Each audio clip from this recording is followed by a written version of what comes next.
नमस्कार, my name Satish Gohil from Sahajanand English medium school Natej Una. तो विद्यार्थी मित्रों, आज हम आपके स्टैंडर्ड का चैप्टर नंबर 4 कर्ण का जीवन दर्शन पढ़ने जा रहे हैं। कर्ण, ये नाम तो आप सब लोगों ने सुना ही होगा।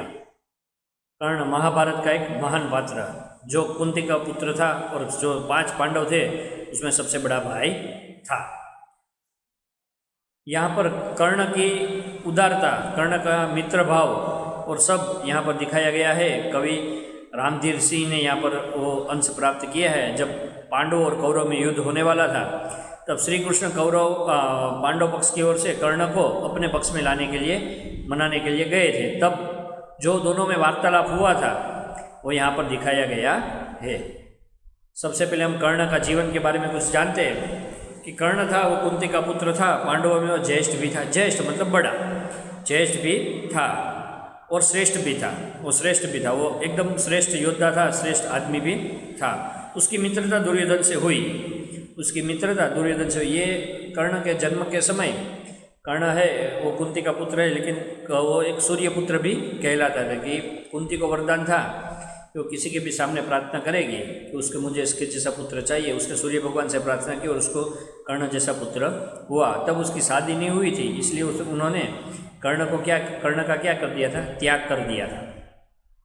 और वो एक सारथी के वहाँ पर, सारथी मतलब जो राजाओं के मतलब लड़कों का, राजकुमारों का जो रथ चलाता है उसे सारथी बोलते हैं। उसके वहाँ पर उसका भरण पोषण, पालन पोषण हुआ। लेकिन था वो क्षत्रिय, उसके अंदर क्षत्रियता फूट फूट कर भरी गई थी। और उसकी मित्रता दुर्योधन से हो जाती है। अन्याय और अपमान से भरे कर्ण के जीवन में दुर्योधन ने सदा साथ दिया है। कर्ण का जीवन देखो तो अन्याय और अपमान से ही भरा पड़ा था। महाभारत में कई बार देखा होगा कि उसको सूत पुत्र मतलब कि सारथी का पुत्र कहकर अपमानित किया गया था। और अन्याय भी बहुत जगह पर हुआ था, लेकिन उस समय दुर्योधन ने सदैव उसका साथ दिया। कर्ण है वो दुर्योधन के इस उपकार को कभी नहीं भुला सका। कर्ण है वो दुर्योधन के इस उपकार को आजीवन नहीं भुला पाया। महाभारत युद्ध से पहले श्री कृष्ण उसे पांडवों के पक्ष में लाने का प्रयत्न किया। महाभारत का युद्ध हुआ उससे पहले उसने कौरवों को कर्ण को बताया कि तू कौन है, उसको सब समझाया। पर तब भी कर्ण क्या करता है, मना कर देता है। बाद में श्री कृष्ण ने उसे राज्य देने का भी प्रलोभन किया कि मैं भाई तुझे, अगर ये युद्ध जीत गए तो हम हस्तिनापुर के जो राजा है वो तू ही बनेगा। परंतु कर्ण ने दुर्योधन का साथ छोड़ने से इनकार कर दिया। कर्ण ने जो सारी उसको लालसा दी गई थी वो सब उसने त्याग कर दिया। इस काव्य में कर्ण की महानता का दर्शन होता है कि कर्ण कितना महान है। कर्ण को दानवीर कर्ण के नाम से भी जाना जाता है। सुबह सुबह जब वो भगवान की पूजा करता था, सूर्यदेव अपने आराध्य देव अपने पिता की, उसके बाद उसके द्वार पर जो कोई भी आता था उसे वो खाली हाथ जाने नहीं देता था। जो मांगे वो उसको दे देता था। अब यहाँ पर कर्ण और श्री कृष्ण के बीच जो बातचीत हुई है वो काव्य के तौर पर रामधीर सिंह ने यहाँ पर उसका वर्णन किया है। वैभव विलास की चाह नहीं, अपनी कोई परवाह नहीं, बस यही चाहता हूँ केवल दान की देव सरिता निर्मल करतर से जलती रहे सदा, निर्धन को भरती रहे सदा। कर्ण यहाँ श्री कृष्ण से कहता है कि हे कृष्ण, कि उसे धन दौलत और सांसारिक सुख भोगने की कोई इच्छा नहीं है। उसको ये सांसारिक सुख भोगने की, ये वैभव विलास की कोई इच्छा नहीं है। वह अपने जीवन की परवाह नहीं करता, वो अपने जीवन की भी परवाह नहीं करता। उसके बस यही इच्छा है कि उसके हाथ से दान की जो पवित्र नदी सदा बहती रहे और निर्धनों को सुखी बनाती रहे। उसके हाथ से जो दान करता था वो सदैव दान करते करते वो बोले कि अगर मैं गरीब भी हो जाऊं तो भी मुझे कोई परवाह नहीं है, बस मैं निर्धन की क्या करता रहूं, हमेशा सदा मदद करता रहूं। तुच्छ है राज्य क्या है केशव, पता क्या नर कर प्राप्त विभव, चिंता प्रभुत अत्यल्प हास, कुछ चाकचिक्य कुछ क्षण विलास, पर वह भी यही गंवाना है, कुछ साथ नहीं ले जाना है। यहाँ पर क्या तुच्छ है राज्य क्या है केशवी के, मतलब केशव मतलब श्री कृष्ण, कि हे केशव, जिस राज्य का आप मुझे प्रलोभन दे रहे हैं वह तो बहुत ही तुच्छ वस्तु है। कि जिस राज्य आप जिस हस्तिनापुर का मुझे प्रलोभन दे रहे राजा बनने का, वह क्या है, एक तुच्छ वस्तु। वो राज्य को तुच्छ मतलब मामूली एक बनता था, उसको राजा बनना भी मामूली लगता था, उसकी कोई उसको परवाह नहीं थी। वैभव पाकर मनुष्य को क्या मिलता है, कि वैभव मतलब ये राजा बनकर जो कुछ भी सुख साहेबी प्राप्त करेगा उससे मनुष्य को क्या मिलता है, वैभव पाकर उसे ढेर सारी चिंताएं और नाम मात्र की हंसी खुशी मिलती है। वैभव को पाकर उसे ढेर सारी चिंताएं मिलती है और नाम मात्र की हंसी खुशी मिलती है। थोड़ी बहुत चमक दमक और थोड़े समय के लिए सुख उपभोग मिल जाता है। थोड़ी बहुत चमक दमक मिल जाती है, थोड़ा जब तक वो राजा रहता है और तब तक उसको सुख भोग मतलब भोग विलास, तो सुख साहिबी हम बोलते हैं जिसे कि ऐश, वो मिलता है, वो भी कुछ क्षणों के लिए। पर ये सारी चीज़ें उससे यही छोड़ देनी पड़ती है और खाली हाथी यहाँ से जाना पड़ता है। जब हमारा अंत समय आता है तब हमें क्या होता है, खाली हाथी जाना पड़ता है। ये सारी जो हमें साहिबी मिली है, सुख साहिबी मिली है, वो हमें यहीं छोड़कर जानी पड़ेगी। और आदमी जब ऊपर जाएगा मरकर तो खाली हाथी जाएगा। मुझसे मनुष्य जो होते हैं कंचन का भार न ढोते हैं, पाते हैं धन बिखराने को, लाते हैं रतन लुटाने को, जग से न कभी कुछ लेते हैं, दान ही हृदय का देते हैं। कर्ण श्री कृष्ण से कहता है कि हे कृष्ण, उसके जैसे मनुष्य सोने का भार नहीं ढोते, सुख वैभव का जीवन नहीं बिताते। सोने का भार ढोना मतलब उसको सोना चांदी कुछ भी मिले, सुख तो उसको उसकी कोई परवाह नहीं है, वैभव विलास भी मिले तो भी उसको जीवन उसको नहीं बिताना है। वे लोगों में बांटने के लिए ही धन प्राप्त किया करते हैं। कर्ण कहते हैं कि ये जो मैं धन प्राप्त कर रहा हूँ, मैं किस लिए कर रहा हूँ, लोगों में बांटने के लिए। उनकी बहुमूल्य वस्तुएं लोगों में बांट देने के लिए होती है। जो महान आदमी होते हैं उनकी जो बहुमूल्य वस्तुएं होती है वो लोगों में बांट देने के लिए ही होती है। संसार से कभी कुछ नहीं लेते, अपने हृदय का दान ही करते हैं, दुखियों पर दया करते हैं। इस संसार से वो कभी कोई भी चीज़ मांगते नहीं, सदैव मतलब सदैव वो क्या करते हैं, दान ही करते रहते हैं और दुखियों के ऊपर दया करते हैं, दुखियों का दुख दर्द दूर कर देते हैं।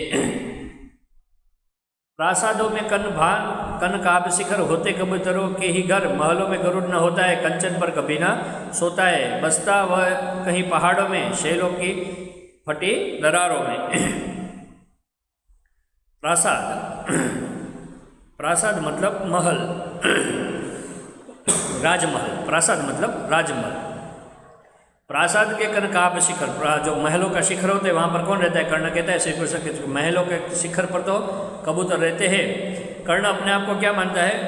कर्ण गरुड़ को अपना आदर्श मानता है। गरुड़ मतलब पक्षियों का राजा, वो कभी महल में, पक्षियों का राजा होने की वजह से भी वो कभी महल में नहीं रहता। गरुड़ कहाँ रहता है? जंगल में।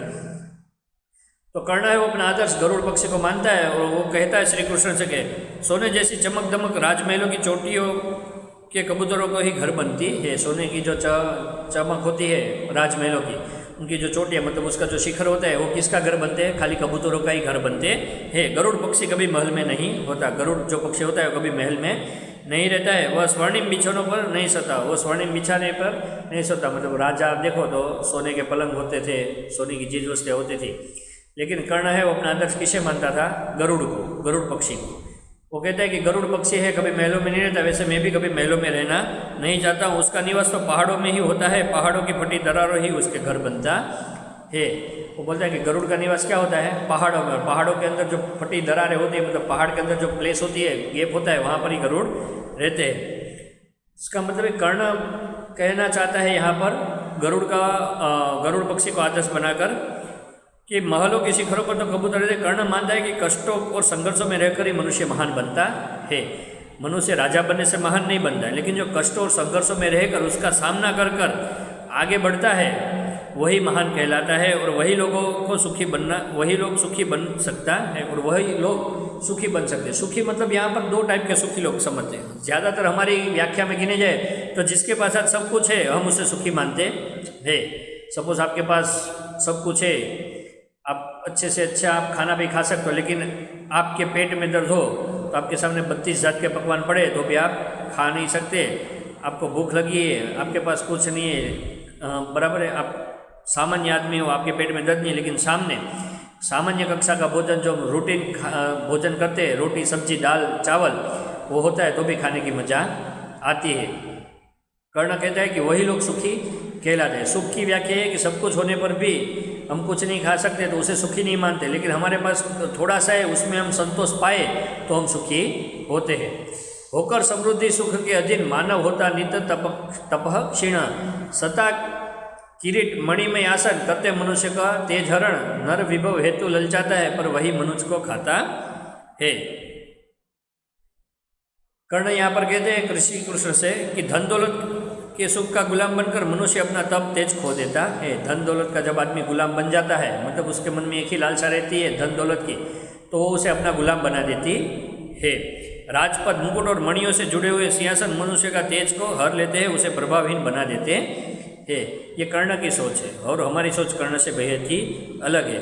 अगर हमारे पास सत्ता है तो हम अपना प्रभाव बढ़ाएंगे, लेकिन कर्ण मानता है ये सब गलत है। ये सब आदमी की तेज, मतलब जो उसकी प्रकृति है, जो उसका स्वभाव है, उसका तेज मतलब जो उसकी अच्छाई है, उसको मिटा देती है, प्रभावहीन कर देती है। मनुष्य धन संपत्ति पाने के लिए ललचाता है, यही धन संपत्ति उसे नष्ट कर देती है। मनुष्य धन संपत्ति पाने के लिए ललचाता है, लेकिन यही धन संपत्ति पाने की लालसा उसे एक दिन क्या कर देगी, नष्ट कर देगी। हमने एक बहुत ही बड़ी कहानी, अच्छी कहानी सुनी है कि एक आदमी बहुत ही लोभी था, एक राजा लोभी था, बराबर है। तो राजा लोभी था तो उसने भगवान से वरदान प्रार्थना की, वरदान मांगा कि अगर मैं कोई भी चीज़ वस्तु को टच करूँ तो सोना बन जाए।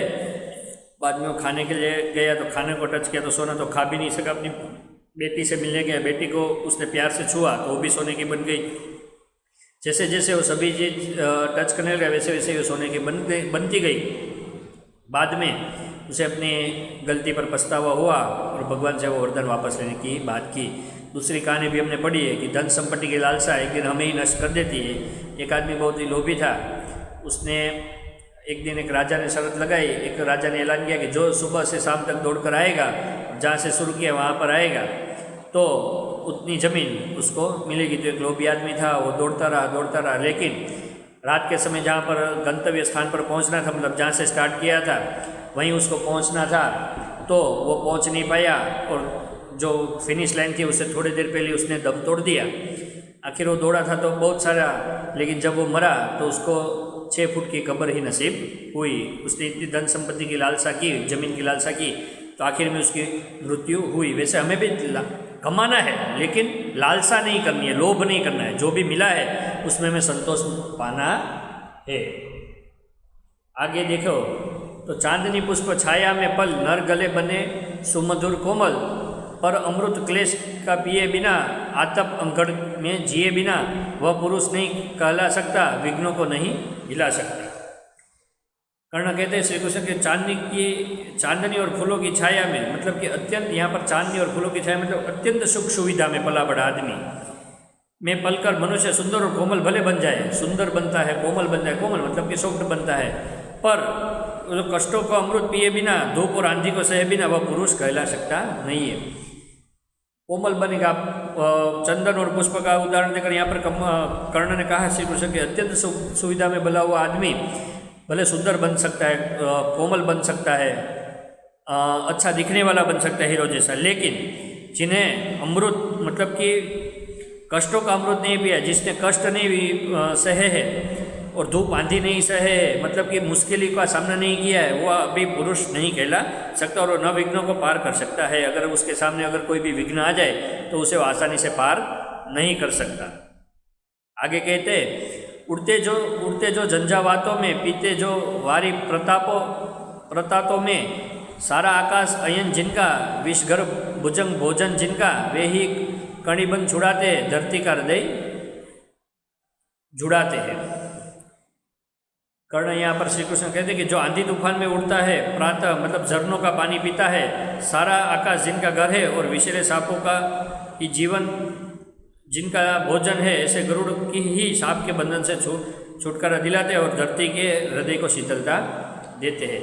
यहाँ पर कर्ण ये लाइन से हमें कहता है कि जो आदमी झंझावातों का सामना कर कर आगे बढ़ता है, झरनों का पानी पीता है, सारा आकाश को अपना घर मतलब कि महलों में नहीं रहता, हर जगह पर घूमता रहता है, और जो मुसीबतों का, जो कोई भी मुसीबत में पड़ा है उसकी मुसीबतों का हल कर देता है, वही धरती पर शीतलता लाता है, मतलब वही धरती पर अच्छे राज्य की स्थापना कर सकता है। यहाँ पर कर्ण ने बड़े ही सिंपल लाइन में उदाहरण देकर दिया है, गरुड़ का उदाहरण दिया है कि गरुड़ होता है वो आंधी और तूफानों में उड़ता है, झरनों का पानी पीता है, और जो मुश्किली में किया है कि सांप का बंधन मुश्किल ही बताया गया है यहाँ पर कि जो सांप के बंधन मतलब जो मुश्किली से दूसरों को छुड़ाए, वही क्या होता है, धरती पर सुख पा सकता है।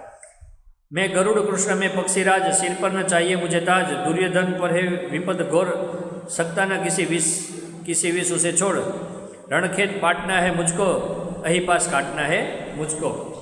श्री कृष्ण कहते हैं कि हे कृष्ण, मैं ऐसा ही गरुड़ पक्षी हूँ, मुझे अपने सिर पर मुकुट नहीं चाहिए। उस समय इस समय अब दुर्योधन पर भयंकर विपत्ति मतलब कि भयंकर मुश्किल आ गई है और वो मुश्किल में फंसा हुआ है। मैं किसी भी तरह उसे छोड़ नहीं सकता। वो मुश्किल में फंसा और मैं किसी भी तरह उसको छोड़ नहीं सकता, क्योंकि दुर्योधन ने पूरे जीवन काल में उसकी बहुत मदद की थी। मुझे तो युद्ध क्षेत्र में उतरना है और दुर्योधन के नागपास को काटना। अहिपास मतलब नागपास, नाग का बंधन, मुश्किलें मतलब जो दुर्योधन को जो मुश्किलें आई है वो मुझे दूर करनी है। श्री कृष्ण और कर्ण के बीच ये वार्तालाप में कर्ण अपने जीवन का पूरा जीवन का साथ देता है कि मैं गरुड़ पक्षी की तरह वो, मुझे राज्य नहीं चाहिए, मुझे मुकुट नहीं चाहिए। जो दुर्योधन मेरा मित्र है उसके ऊपर घोर जो समस्या आ गई, मतलब बहुत ही बड़ी मुश्किल में वो फंस गया है, तो मुश्किल मुझे दूर करनी है। तो कर्ण ने यहाँ पर मित्र धर्म भी निभाया, श्री कृष्ण के साथ अच्छे से बात भी की। कविता का सार ये है कि यहाँ पर कर्ण की इच्छा क्या है कि कर्ण दानी है, उसे संसार के सुखों की परवाह नहीं है। उसकी यह इच्छा है कि वो गरीबों को सदा दान देता रहे। उसे राज्य पाने की भी लालसा नहीं, वो गरुड़ को अपना आदर्श मानता है। इसी लास्ट में कहा ना कि मैं गरुड़ कृष्ण, कि मैं गरुड़ पक्षी जैसा हूँ, न मुझे सिर पर न चाहिए मुझे ताज, मुझे मुकुट नहीं चाहिए। पक्षी का राजा गरुड़ है लेकिन वो मुकुट नहीं पहनता। वैसे कर्ण है वो गरुड़ को अपना आदर्श मानते हुए कहता है कि मैं गरुड़ पक्षी की तरह हूँ, मुझे राज्य की कोई लालसा नहीं है, मुझे मित्र धर्म निभाना है। तो विद्यार्थी मित्रों, कर्ण के जीवन से हमें यह जानने को मिलता है कि मनुष्य को अपने जीवन काल में लालसा नहीं करनी चाहिए और जो अपना साथ दे उसका साथ हमें पूरी ईमानदारी से देना है, मित्रता निभानी है। ओके विद्यार्थी मित्रों, स्टे होम, सेफ होम।